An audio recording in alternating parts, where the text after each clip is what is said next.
Hey, this week we're talking about 401k hardship withdrawals. We want you to know what you need to know. A record number of Americans are taking hardship withdrawals and tapping into their 401ks. While this is alarming, it really isn't surprising, as last year saw record high inflation, rising interest rates, and a 15% year-over-year increase in credit card balances. Whether 401k investors need the money to cover medical bills, to stay off eviction, or to pay tuition expenses, it's clear they're hurting for extra cash right now. Before you dip into your retirement savings, it's critical to understand the implications of doing so. From taxes to losing more money than you planned, there's a lot to consider before making the move. Hardship withdrawals are defined by the IRS as taking money out of your 401k because of an immediate financial need that is limited to the amount to satisfy the hardship need, not the amount you want. With a 401k hardship withdrawal, you pull the money from your savings and you cannot pay it back like you would do with a 401k loan.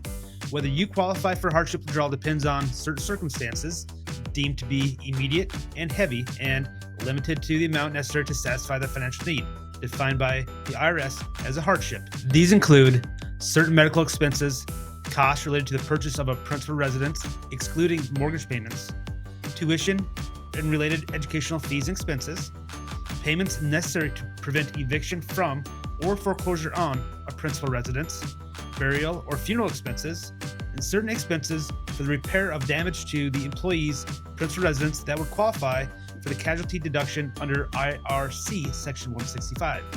If you do qualify for the hardship withdrawal, the money you take out will be taxed as ordinary income if you are under age 59 and a half, but you won't have to pay the 10% penalty. 4 key factors to consider before pulling money from your 401k. First things first, not all plans allow for the hardship withdrawal. If your plan does allow for it, you will likely have to provide proof of the hardship and get approval that meets the criteria. Number 2, the money may not be immediately available. Each plan has a different set of rules you must follow, so it may take weeks to get the money from your 401k. If you need the cash ASAP, you need to look for other alternatives. Number 3, taxes are another thing to consider. Whether you qualify for the hardship withdrawal or not, you must pay taxes on the amount withdrawn, and it's considered ordinary income. The last thing you want to do is get cash for a short-term need, only to find out it's bumped you up into the next tax bracket. If you're willing to take the tax hit, we still recommend you speak with your CPA or a tax professional to find out the real cost of cashing out. When all is said and done, the cost may outweigh the need. And number 4, lastly, and this is a big one, you should avoid taking money from your 401k when the market is down. Remember, you only lose money if you cash out at the bottom of the market.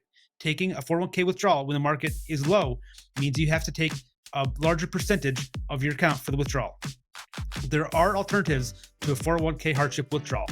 In an ideal world, you wouldn't touch your 401k until retirement. However, life happens, and sometimes you have to do what you have to do. We get it.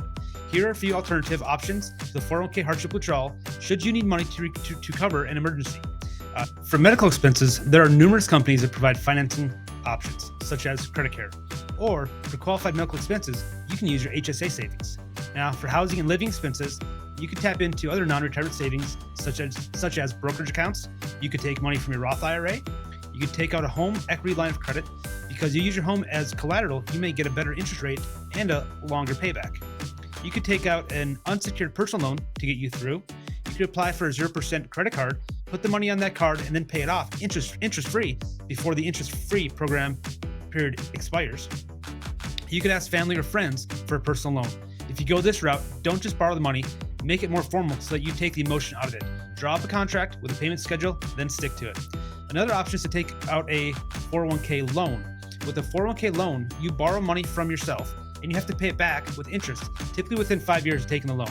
A 401k loan is not a distribution like the hardship withdrawal. The benefit here is that you do not have to pay penalties and taxes should you pay it back on time. And the interest rate that you pay on the loan goes back into your retirement savings. There is a downside in this, however.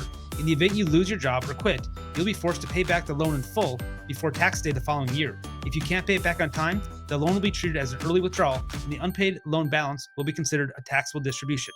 Also, if you are under age 59 and a half, you'll have to pay a 10% federal tax penalty on the unpaid balance along with income taxes on the balance of the loan. Final thoughts on this. Should you need money for hardship, whatever you decide to do, we recommend speaking with a tax professional as well as a financial advisor. Thanks for tuning in. We'll talk to you next time.